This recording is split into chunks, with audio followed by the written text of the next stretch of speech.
Welcome back to the channel. Today we're going to be going over FEH Channel, our first of two for the month. And we'll be comparing it to last year's FEH Channel to kind of get an idea of what kind of rewards we're getting and if we're getting more or less. Also, we'll be going over the new banner, the new Pirates banner. I love pirates. If you don't know that, I'm a big pirate fan. I love One Piece, so I kind of can't resist pirate banners, which is bad for me because I need to be saving orbs, to be honest. We'll also be going over the Hero Fest that was leaked and is now confirmed. And then we'll lastly be going over the new game mode. Okay, so let's jump right in. So let's look at the Grand Hero Battle Revivals. We got 6 of them. This is nice if you're building these units. You get a nice extra copy, and they're not exactly the best of units, but if you're like, if you like their characters like Sonya and Orson, then it's a great way to build them for cheaper. So that's a nice little start. Next, we have the total amount of rewards we'll be getting for this FEH Summer Celebration.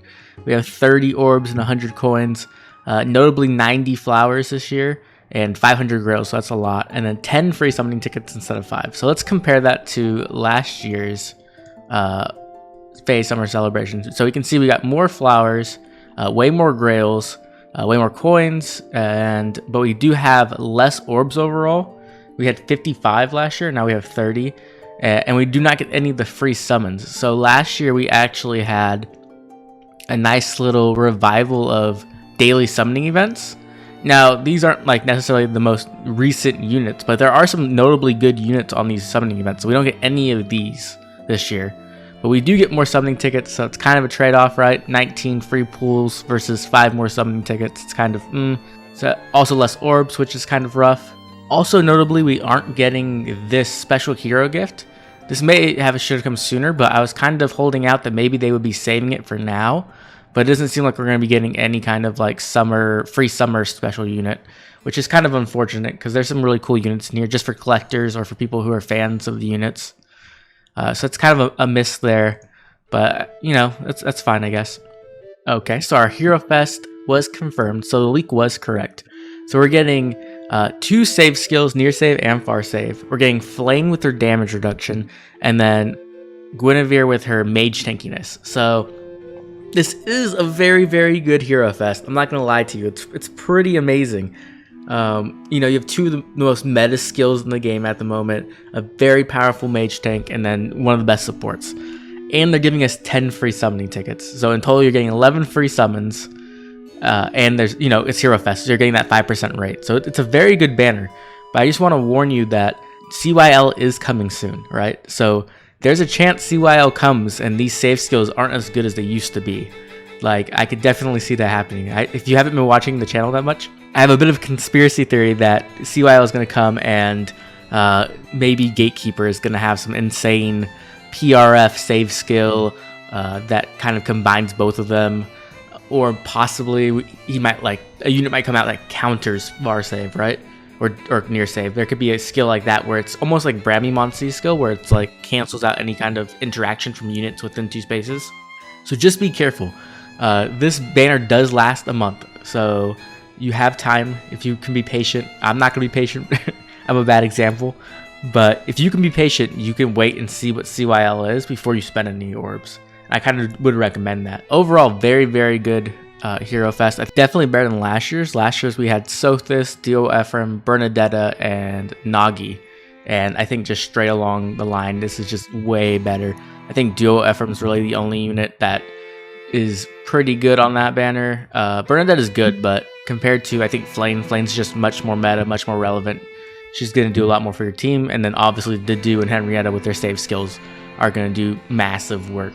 So I think this is actually like a really good banner, especially for new players, which is bad because I feel if you're a new player, you should really be saving your orbs and trying to merge up mythics and legendaries if you're going to be competitive.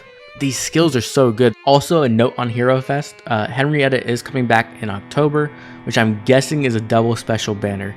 So if you don't end up summoning here on the Hero Fest and you still need far save, it will be available later.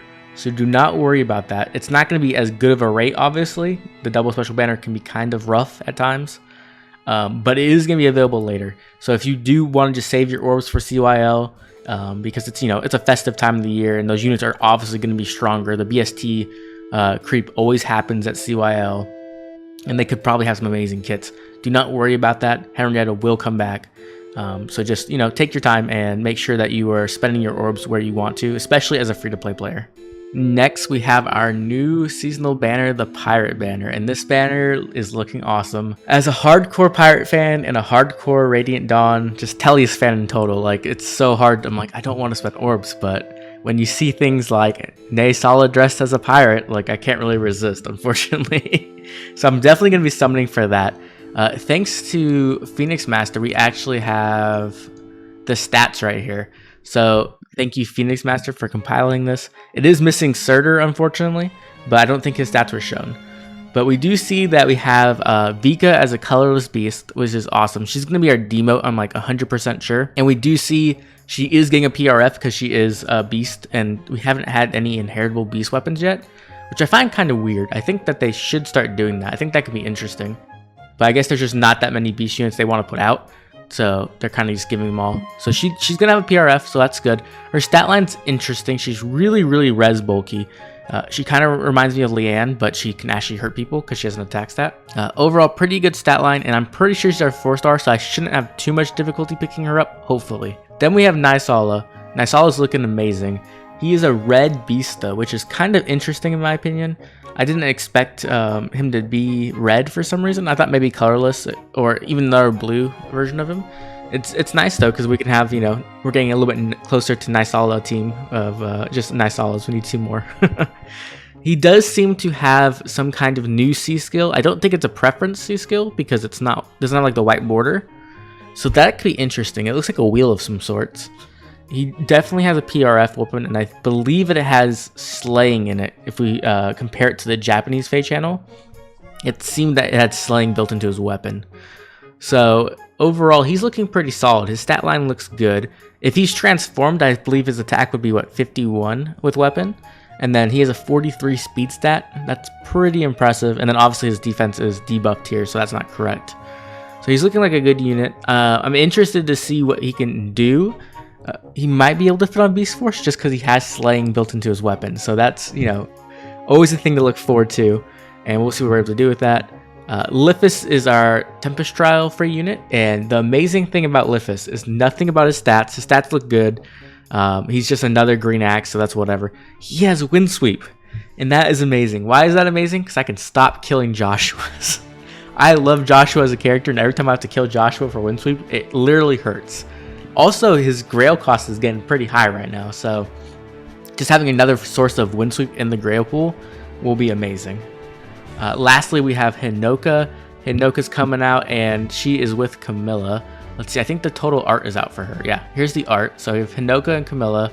Hinoka wielding that bow, looking cool, and Camilla just has like a scimitar in the background, like ready to kill somebody. And their art they look amazing.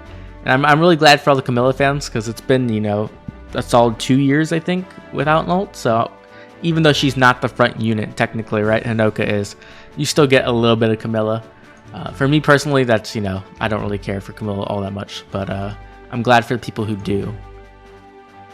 Let's go back to her stats. Okay, so their stats, they obviously have a buff right here, so it's kind of hard to see exactly what their attacking speed is. But from the video, it did seem that they had, I think, armor effectiveness. It looked like they had some kind of brave effect.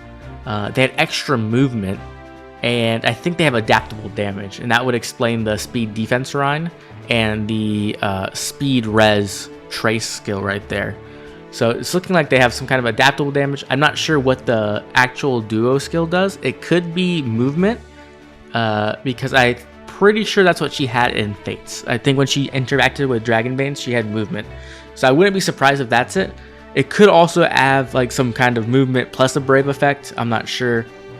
But she might be very, very scary if her weapon is as loaded as it could be.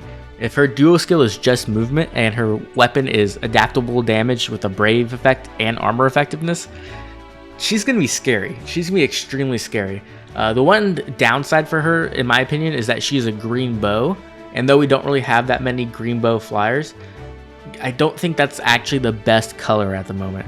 Because I feel like a lot of the save units we're going to be running into in AR are going to be red. One, because Henrietta comes with save, and a lot of people aren't going to want to sacrifice her, and they're just going to use Henrietta, and she's a good unit, so there's no reason like you have to.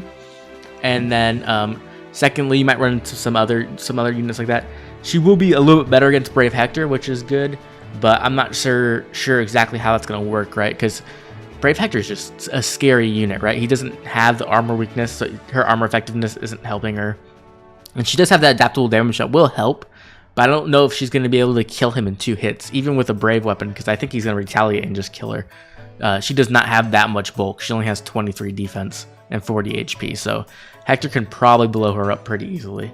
So we'll have to wait and see how that turns out, but overall she does look like a pretty cool, strong unit. I think for me personally, I'm just going to try to get a Nysala and a Vika and leave. But if I get a Hinoka along the way, I'm not going to complain, obviously. That's going to be great. Okay, and we also have Surtur, obviously, that he's not on that little infographic for the stats. He's a Lance unit, right? He wields a shark, or he like summons a shark for his special, which is very cool. I'm not a Surtur fan by any means. I'm not going to pretend to be.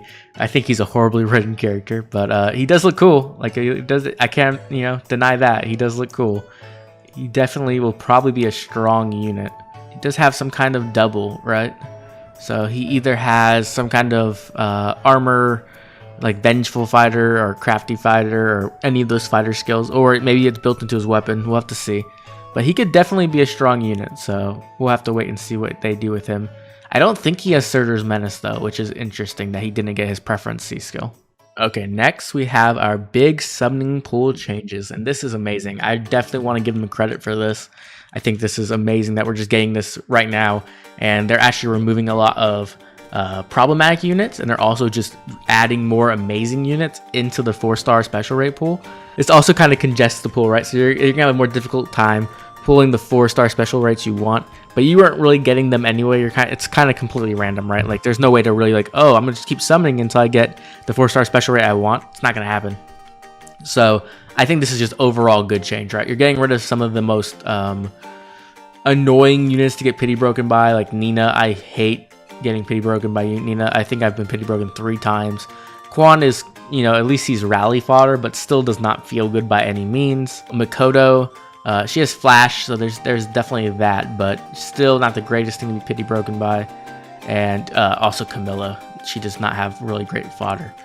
But we do have some amazing things coming into the pool. We have Lewin with Special Spiral coming in, and he's just an amazing unit. He is awesome. If you watch my video of him destroying my Brave Hector, you can definitely attest to that. Oh, Ophelia's held up. She's amazing, and she's actually pretty close to getting refined, which means she might be even more dominant soon. Levitane can be really, really good with the refine. Tiburn, oh my gosh, Tiburn is such a great unit. He's amazing. You can use him for Beast Force. You can just use him to kill things. He's awesome. Also has 30 impact. Great fodder. Leanne, awesome dancer. Nyla is just a wealth of fodder with DC and Null Seed Disrupt. Valoria, amazing unit. Obviously, if you've seen my Beast Force tutorial video, it's pretty much like, hey, if you have Valoria, you should use her because she's absolutely amazing on any Gale Force team, and even not on Gale Force team. She's just an amazing support unit.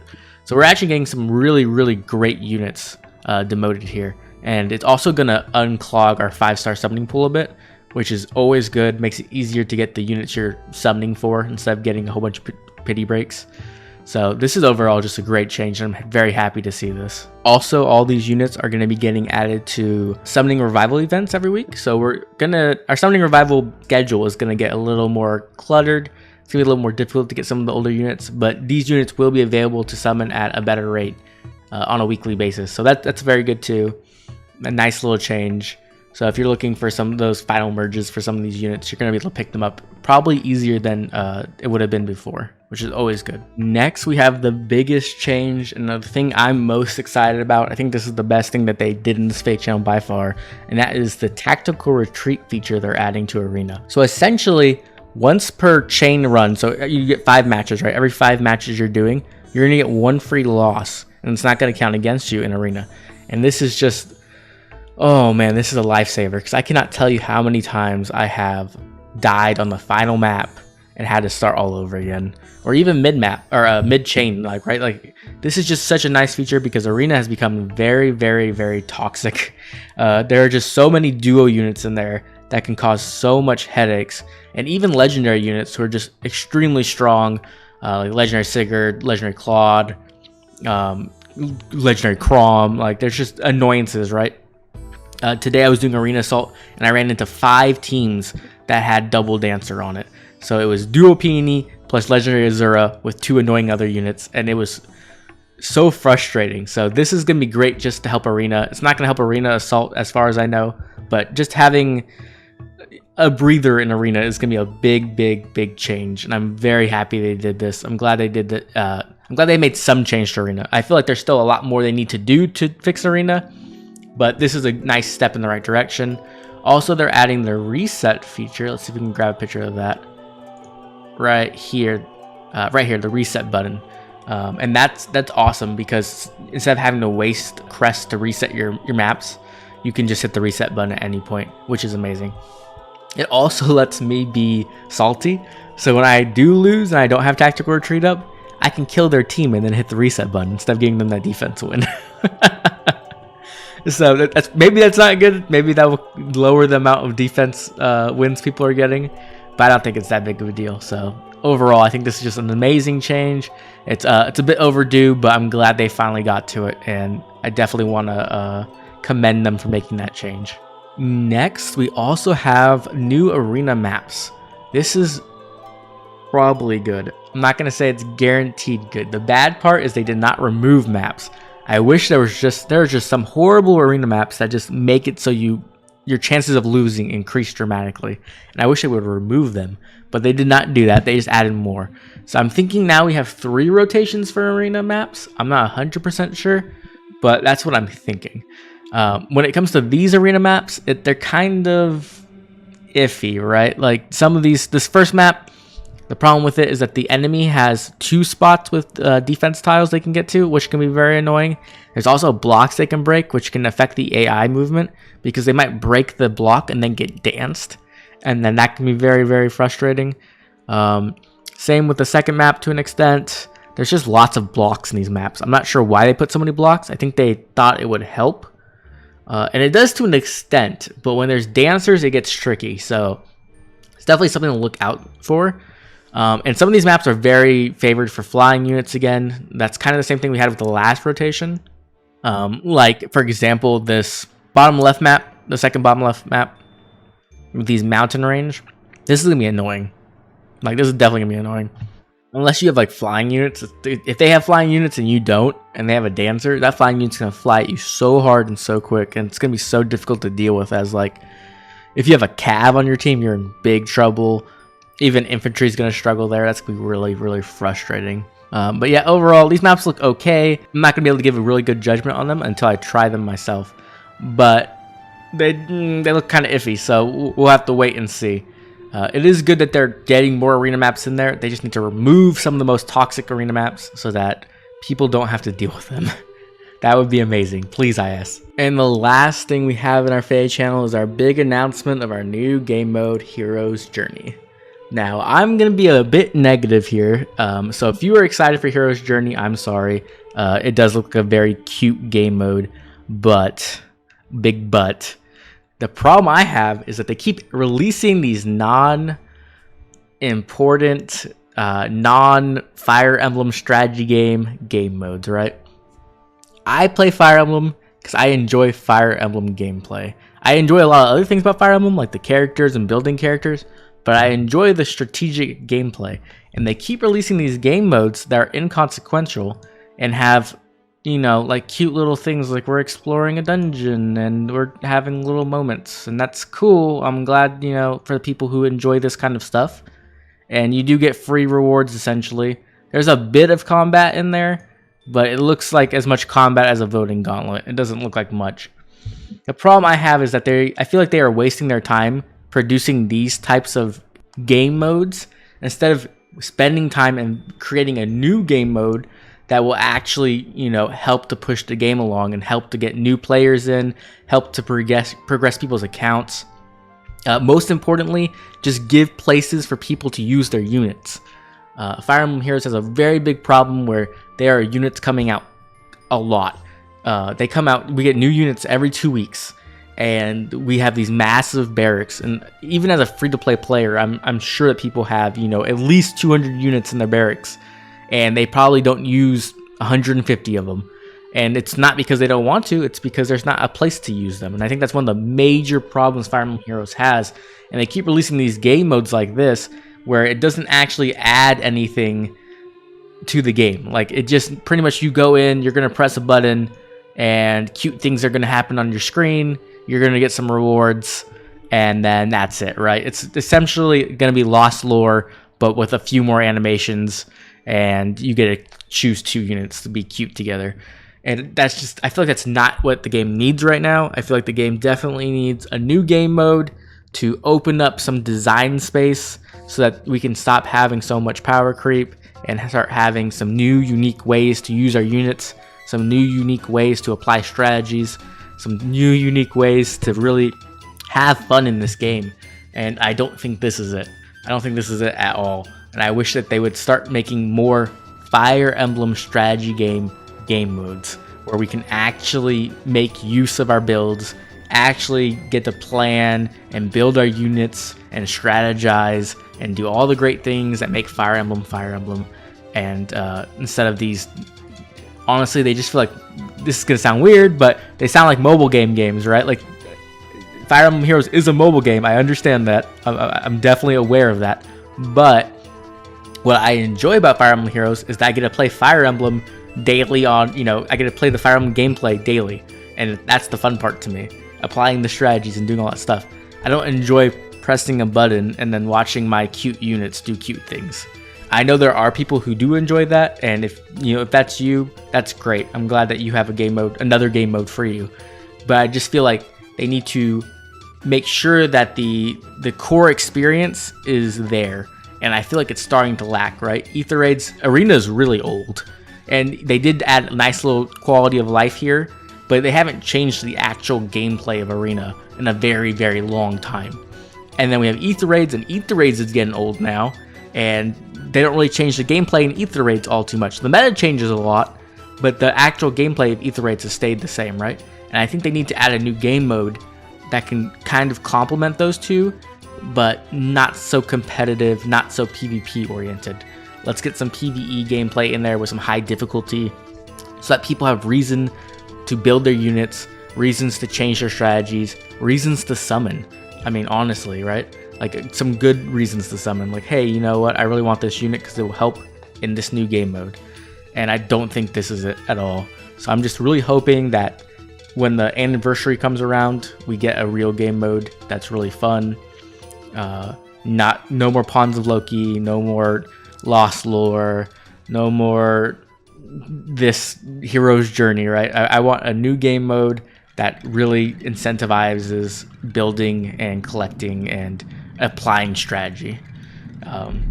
So sorry if I sound really negative, but it's just kind of been building up, and I'm hoping that we get that soon. I know typically they don't announce the biggest game modes in this FEH channel. I think we might have got Resonant Battles in one of these FEH channels, maybe last year. I can't remember what year it was, but I'm hoping that they're holding off this new game mode for the anniversary.